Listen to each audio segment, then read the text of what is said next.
Welcome to the Salmon Runs YouTube. Enjoy the video. Start by defining the mandatory content every bottle label must show.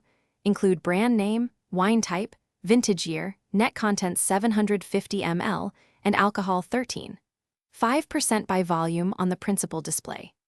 Add the mandatory sulfite statement. Contain sulfites and list producer or bottler name and address on the label. These elements satisfy most country packaging rules. Display appellation or origin clearly and ensure any health or age warnings required by local law are visible so consumers and inspectors can read legal disclosures. Prepare the artwork at production quality. Set artwork to 300 dpi, CMYK color, and include a 125-inch bleed for trim safety to avoid white edges after cutting. Design label dimensions at 5 inches by 5 inches or adapt to bottle shape, but keep proportions consistent and plan a 3mm laminate for water and abrasion resistance.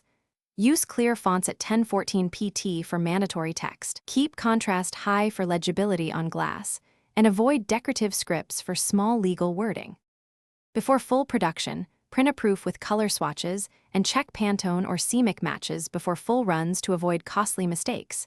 Inspect text size, margins, and legal placement. Choose waterproof stock or use 3mm laminate and test adhesion on chilled, wet bottles to confirm durability and label performance in refrigeration or condensation. Verify label layout against local regulations. Keep a signed compliance file for audits, and order a small first batch of 100-500 labels for market testing and retailer feedback. Thanks for watching. Consider subscribing if we helped you.